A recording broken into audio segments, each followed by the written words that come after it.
Let's bring in two legal eagles to discuss the Manafort trial, former DOJ official Robert Driscoll and former prosecutor John Malcolm. John, I want to start with you. This has been going on. What are we to make based on the fact that it's going into yet another day of jury deliberation? Well, I wouldn't be turning cartwheels quite yet if I were the Manafort's team. However, it's certainly true the fact that the jury asked for a redefinition of what it means to convict someone beyond a reasonable doubt. And the longer things go on, the more likely it is that somebody is holding up the jury. And I don't know if you would get an acquittal, but you might get a mistrial. I wouldn't quite get there yet. They haven't indicated yet that they're having trouble reaching a verdict. Maybe after tomorrow, it might be a little bit more likely that we're headed towards a mistrial. But look, this was a long trial with a lot of documents and 27 witnesses. So the fact that they're deliberating for a third day doesn't totally shock me. But it's certainly true that the longer it goes on, the more likely it seems like they may mistry the case. Robert, what's your read on this? And is it common to not number sequentially all the documents and evidence that the jury has to go through? Is that abnormal? No, that's not abnormal because you number a lot of those things pre-trial and you end up not using exhibits, or you end up putting them in a different order depending on when the witnesses go. I think that this is, again, I'd be happy if I were the defense only for the following reason. The jury has clearly gotten past the fact that the defense did not have the defendant testify and did not put on a defense case at all. And I think your fear is always, as a defense counsel, that they're going to read into, oh, my guy didn't testify, we think he's guilty. And they at least didn't reach a conclusion, out of the box that that was the case. And so they're taking time, and that's good.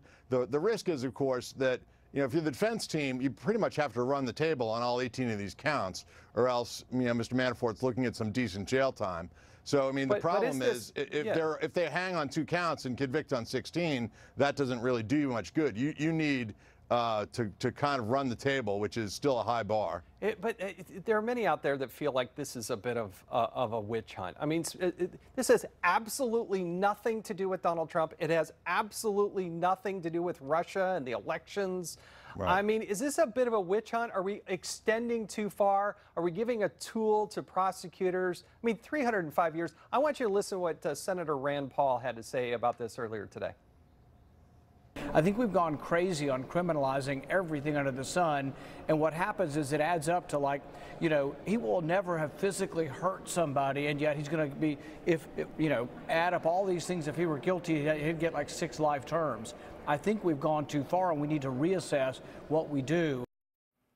I mean, John, this is a case where they had looked at this previously, decided not to prosecute, and now all of a sudden you're associated with Donald Trump and they're going to prosecute it to the maximum. Is that fit the definition of a witch hunt?